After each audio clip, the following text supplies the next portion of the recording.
Welcome to the Badass Direct Sales Mastery Podcast with your direct sales dom, Jennie Bellinger. Badass Direct Sales Mastery is a podcast for rock star direct sales moms who are determined to make their business kick ass. Jennie will share her knowledge of effective sales and recruiting techniques, tips to get what you want from your business, and will interview direct sales professionals and leaders from various companies. The interviews will give insight to how these rock stars got to where they are and where they plan to grow in the future. And now, the direct sales dom, Jennie Bellinger. Welcome back to another episode of the Badass Direct Sales Mastery Podcast. My name is Jennie Bellinger, and I am your host, your direct sales dom. And I have a really cool guest with me here today. I met Debi Ronca a few months ago, and I had also heard her on as a guest on another podcast and was fascinated by what she was talking about on that podcast. So I knew I wanted to share with you guys because I know you guys will also like what she has to talk about today. So let me tell you a little bit more about Debi. Debi is the founder and CEO of Sequoia Transition Life Coaching, coaching you to higher heights rooted in strength and clarity. Debi empowers women to process their transitions by using her proprietary process called REAL. She equips women by helping them recognize the symptoms, evaluate their inner challenges, align, and then live in a place of wholeness and clarity in their new season or direction in life. Debi is the author of The Family Letter, international best-selling book, which created a global movement to bring healing, bonding, and connection to families around the world. Debi is also a certified John Maxwell coach and DISC trainer, and she is available to speak on topics of leadership, family, and spiritual topics. Welcome to the show, Debi.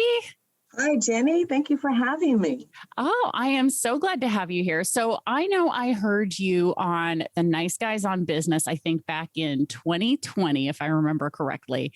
And you were talking about the family letter and some of this transition coaching stuff. And anybody who knows when I listen to the Nice Guys on Business, I normally just listen to one or two of their episodes. And when it comes to the interviews, I might listen to the first few minutes. And if they don't grab my attention, I'm moving on to the next one. I listen to every second of your interview. I loved it and was just fascinated by the whole process. So when you and I ran into each other at an online networking event, I was like, oh, I remember her.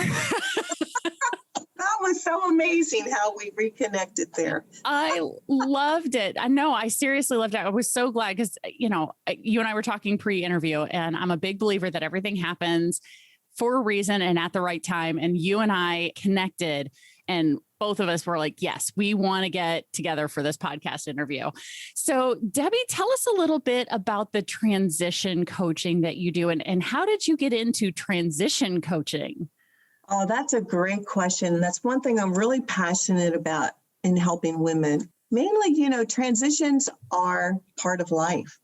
We are always going to experience transition. And the question is for ourselves is, will we allow that transition to process through us? And the reason I say that, Jennie, is sometimes as women, we don't realize we're in transition. We could have symptoms of like what I call the symptoms of transition, like prolonged frustration or isolation, maybe feeling burned out, loss of passion, but maybe we're not connecting that to transition. Mm-hmm. And so what we do as women, right, we want to be strong. And so we're just going to say, well, I can press through this. I can be strong. I'm going to make this happen. And rather than letting that transition actually have its way and its perfect work within you to prepare you for that next season, we push through. And sometimes we take the baggage with us to that next place that needed to be left behind. Or we make wrong decisions just because we want this season over, and we make wrong decisions. So I looked back at a time in my life when I was becoming an empty nester, and that transition into going into the marketplace was a huge transition for me, and all the struggles that I had about my own insecurities about starting a business. I don't know anything how to do that, and I let fear dominate. And ultimately, I made the decision to move forward, made some mistakes along the way. But then when I became a coach and studied transitions, I looked back and I thought, I wish I had someone who could really help me understand why I was struggling and help me process that next season in a better and more healthy way. I love that. And that to me totally resonates with me because I went through my own transition a few years ago and of course did not recognize that that's what I was going through at the time. Right. Because hindsight is 20/20 in many of our cases. When someone has access to someone like you, then they can begin to understand that this is what they're going through and maybe make some better and different choices, like reaching out to you, because I wish I would have known someone like you when I was going through mine, because it was rough. I mean, because the transition for me wasn't just, it was personal, it was business. It was literally everything in my life was changing. I mean, seriously, I look back at that time in my life and I go, oh my gosh, that was a totally different human being 4 years ago than I am now today. And so, I think going through that and understanding those pieces now, again, hindsight 20/20, I can see all of that kind of stuff. So as people go through transition, what are some of the early identifying symptoms, as you call them, that they can begin to see them earlier on? Because, like I said, I'm now talking to you, I'm like, oh, that's what I was going through. Right. But what are some of the early ones that we can be looking for that tend to happen earlier in the process? Because I'm sure I'm willing to bet there's like a process that happens with it, right? Well, I think there's a lot of different symptoms that are indicators, and some of them are reflective of the type of transition that you're going through. Oh, okay. So some people could be experiencing lack of motivation or loss of passion. Rather than just stay in that place of feeling stuck, that's the time to listen and to reflect, like, why am I not motivated anymore? Maybe you're in a place where you've stayed too long. Maybe you need challenges in your personal growth. Maybe you're being called to something different. And that's why you've grown into this area and you're not motivated anymore. But if you don't really think into it and look at where your life is, a lot of people just stay in that same place. Mm-hmm. And I love to look at transitions like a bridge. Now, I always tell women, just imagine a bridge and you're either about to get on that bridge and like the transition is that bridge that takes you to the other side. So what happens with some of the symptoms at the beginning of the bridge will be like if you're really burned out. Conflict is also a signal. You could be in a place where conflict just seems to have come up and it doesn't seem to go away. Sometimes that conflict sometimes we need the conflict to make us make the choice to leave. We otherwise would not stay. Mm-hmm. So there's different things like that. You could have prolonged sense of frustration or prolonged periods of anger because there's something inside of you that's being stirred up, something inside of you that's not satisfied. And you don't know why. Why am I angry all the time? Like, this isn't just a weekend anger. This is like months of these symptoms that seem to just linger with you. And it's important, like our emotions, they speak to us, they signal, they reveal, and they alert. They're trying to tell us, pay attention, let my emotions have a voice. And that's what I love to do. Like, hear the emotion. What's going on in there? Why are you struggling here? And then what happens then, always, there's something about transitions that magnify that inner struggle that we all have, all the challenges, whether it's fear, inferiority, all of those different emotions seem to magnify during transition because we're facing uncertainty. We don't quite know, like we're sensing there needs to be a shift, but I don't know what that is. Mm-hmm. Or you may have an opportunity to go somewhere, but you're like thinking of all the reasons why you shouldn't do it. And these are all the inner struggles and the challenges that come up that going back to that bridge, you find yourself in the middle now. And this is where I call the messy middle, where all those challenges are coming up, and you have a choice now in the middle of that bridge. You're either going to keep going across the bridge to find out what's on the other side, to experience new opportunity, growth, whatever, like maybe there's a dormant dream that's coming alive as you're going across this bridge. Or you could stay in that messy middle and just continue to stay frustrated. Or you have the option to just go right back to the other side of the bridge where you started, which is not the good choice because you're going to wind up choosing comfort over challenge. And so that's, if I can get women to see the bridge and the different stages and get them out of that messy middle, help them discover the roots and the reasons behind all those challenges and struggles so they can get to that other side in wholeness and clarity. I love that. And as you're talking about all of this, you know, I'm thinking back to when I was going through my transition. I think because I did a lot of it, I didn't do it alone because I did have friends who helped talk me through the process, but they weren't transition coaches per se, right? They were just friends, right? So I feel like my bridge was one of those rope bridges across like a rainforest canyon, swinging and swaying. You know, I'm holding on for dear life to both sides and going, please, God, don't let me fall, kind of thing, right?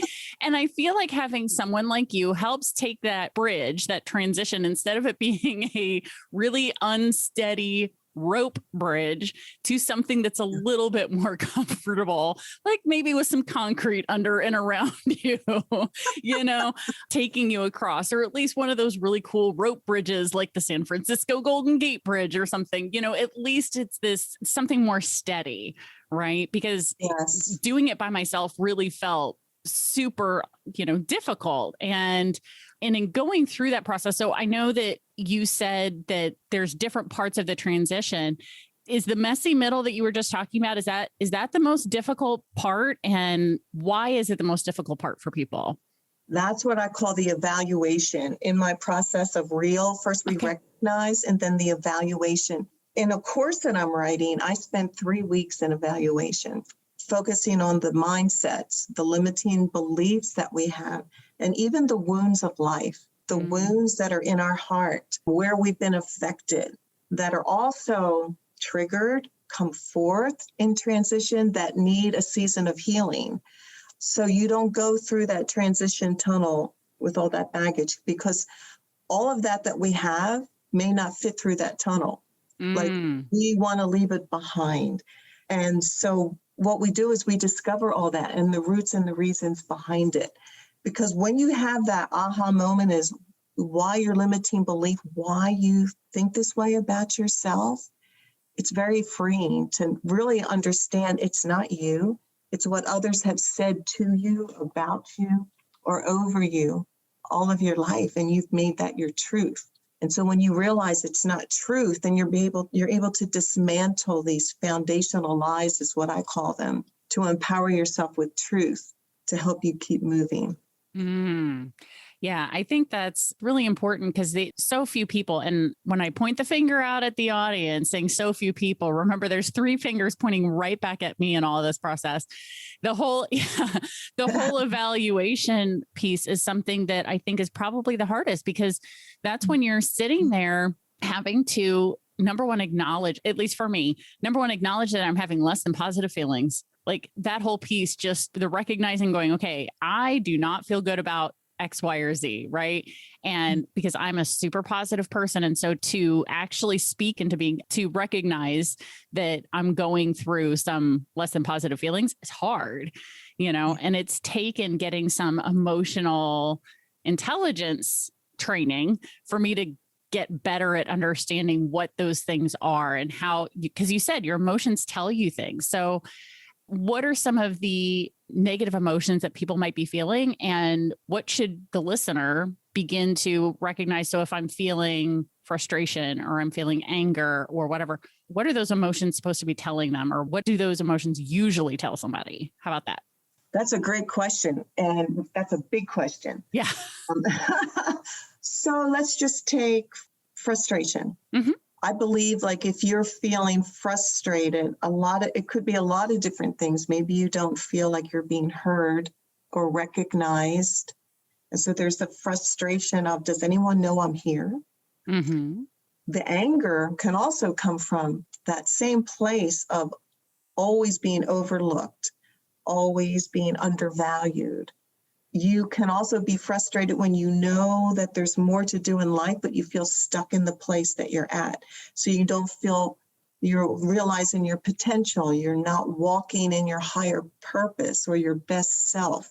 So there's an underlying frustration all the time with other people or even yourself. You could be frustrated at yourself because you don't have the courage or the boldness to move forward. And so if you get to that place, to really understand your frustration is because you're not allowing yourself to have a voice. You're not allowing yourself to be bold and courageous, to take a risk. And so there's always that underlying frustration where we will tend to blame others and say it's their fault. They're not helping me. This isn't happening. But like you said, the three fingers come back. What is it that we're not doing? Or what is it that we're afraid of? Why are we feeling insecure in this particular place? And there's roots and reasons behind all of that. That is like a discovery process, an evaluation process, that once you can connect that and understand why you're thinking the way you do, it's very freeing. It's just very freeing. I would agree with you on that, because once I processed through everything and became who I am now, and not to say that I'm done, I'm only 43 years old. I'm sure I still have future transitions coming my way, but at least now I know when I'm going through one, I know who to call. Right. There you go. And so going through that process, once I eventually allowed myself to take the steps that I needed to take, because like I said, there were steps that my transition was like an entire life transition, literally an entire life transition, because my career changed, my marital status changed, Wow. everything changed all within 2 years. I mean, it was boom, boom, boom, boom, boom, right? Huge. Short period of time to go through a career shift and a divorce, right? And so going through that process, but when I came out the other side, so I would have to say that my spirit animal right now is probably closest to a butterfly, because I feel like that's what happened when I went through that was, that messy middle that you called it. That was, for people who don't understand what happens to a caterpillar between the time that it becomes a caterpillar and a butterfly, if you've never really studied what happens in that cocoon, the caterpillar literally, and I'm not exaggerating with this, literally melts itself into a sticky, slimy goo and then reorients itself into a butterfly. Oh, wow. Yeah. So when you talk about messy middle, that's how that 2-year period felt for me. Was I was in the cocoon in that messy, slimy goo, trying to figure out, okay, where am I going with this? How am I going to handle this? What am I going to do? All of these questions going through my head and processing with, let me tell you, there was a lot of wine drunk around fire pits with friends, processing. Process is critical. Thank God for your friends, right? Amen. I had what I called the Goddess Council. I love that. And they were called the Goddess Council not because it was a bunch of women, because I also had male friends who helped me through the process as well.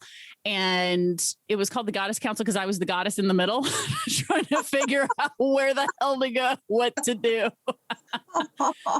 So I was like, I need all of y'all to help me with this, So but going through that transition process it's sticky and it can sometimes be hard. So what I want to point out to the listener is, if you guys are really resonating with this the way I did when I was hearing Debbie talk about it on The Nice Guys, because she also talked about the family letter, which we'll get into in just a moment here. But that whole transition conversation really resonated with me, because I was like, oh yeah, I just went through that. Man, I bet if I went through it, there's a lot of other people, especially people in my audience, who are going through it at the same time.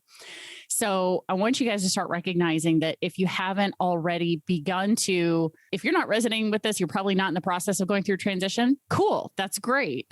And be ready, because it will happen. Because I'm guessing women go through multiple transitions in life. Absolutely. There's a quote that says, our life is a story of transition. We're always closing one chapter and moving on to the next. Yeah.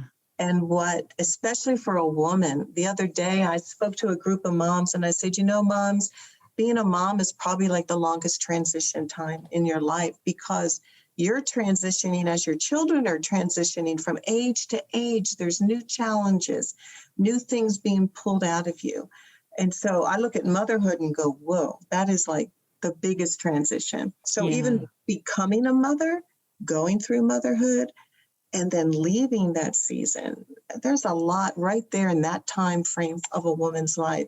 And then I love when women get into like their 50s, 40s, 50s, 60s. They're looking for their unique contribution now. They're in this new season.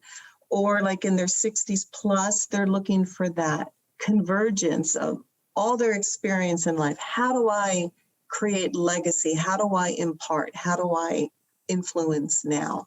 And so we're always in a story of transition. And my advice is don't miss the transition, because we learn from them, we grow from them, and we come out better for them.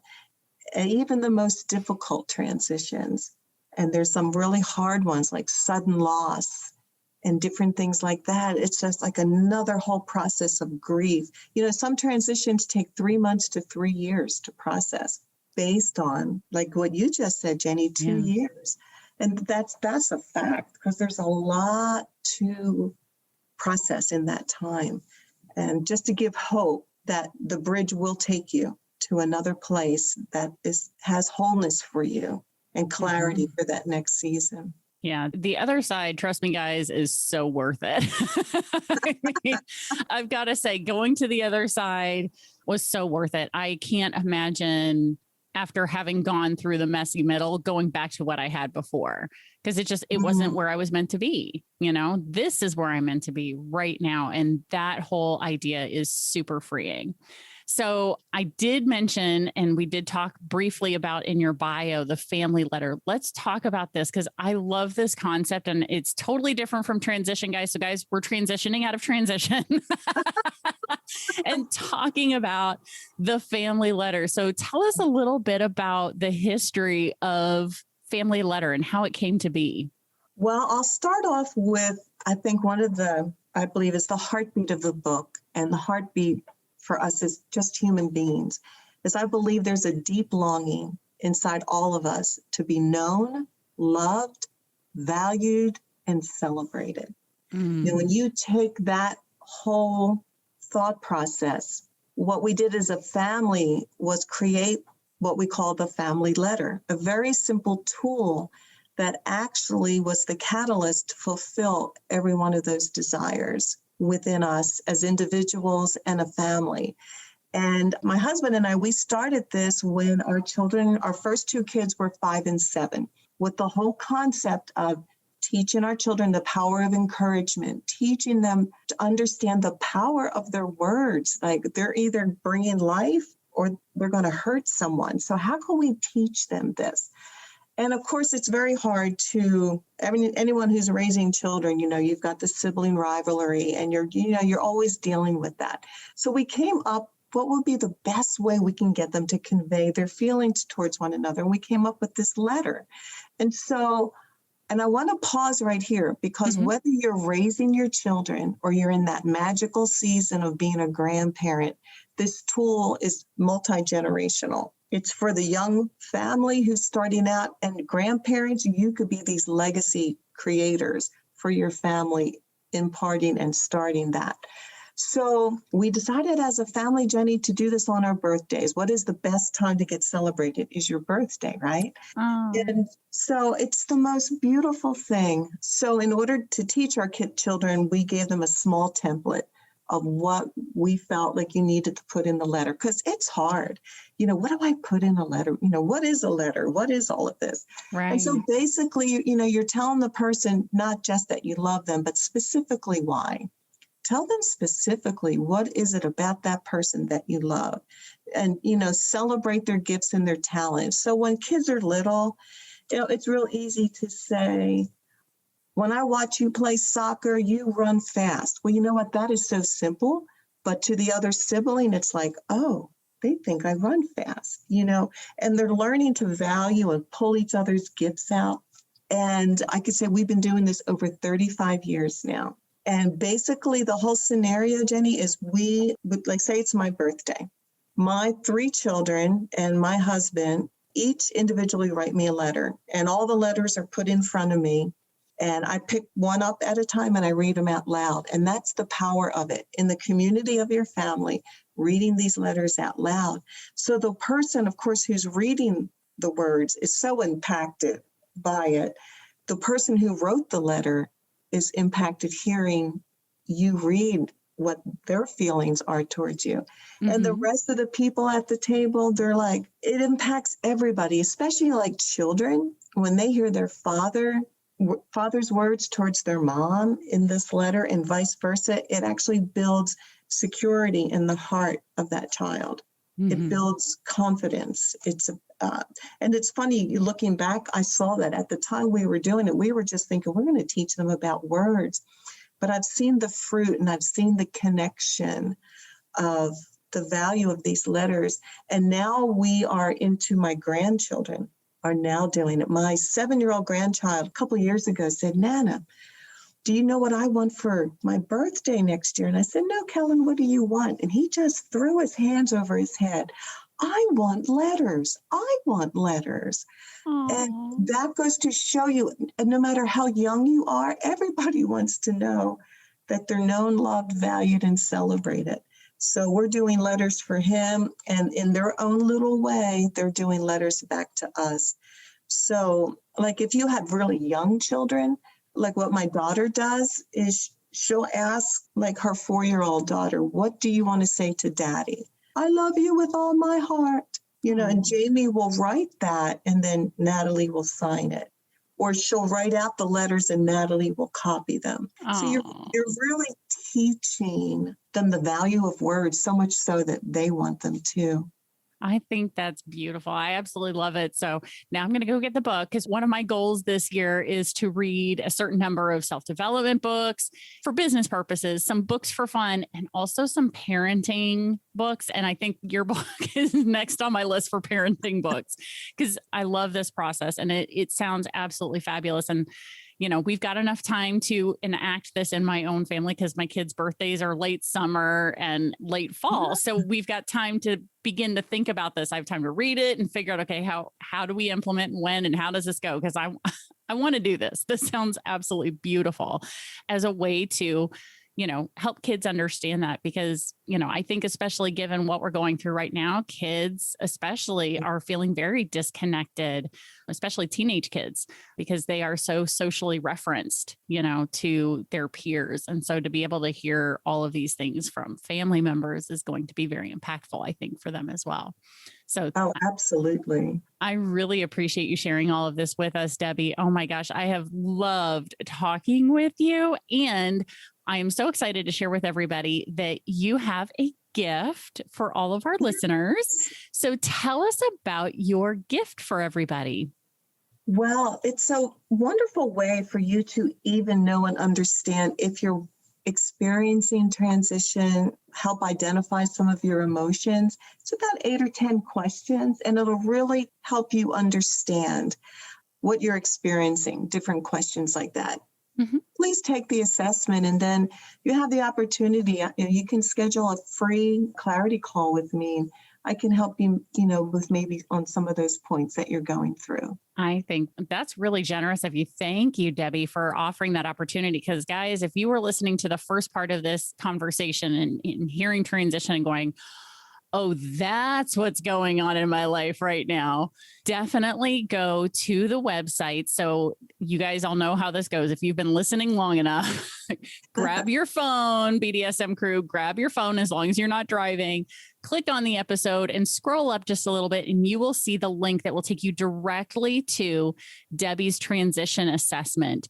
And then once you get that transition assessment, you'll have access to her Calendly link, which will allow you to have a conversation with Debi about your transition situation and begin so she can help you through this. Because right now, if you're feeling like I did a few years ago where I was on that super swingy rope bridge, holding on for life, that hoping that I was going to make it to the other side, let Debi be the person who's going to help strengthen that bridge and make it a little bit easier to cross over, guys, because you definitely want to make sure that you are not on that scary rope bridge.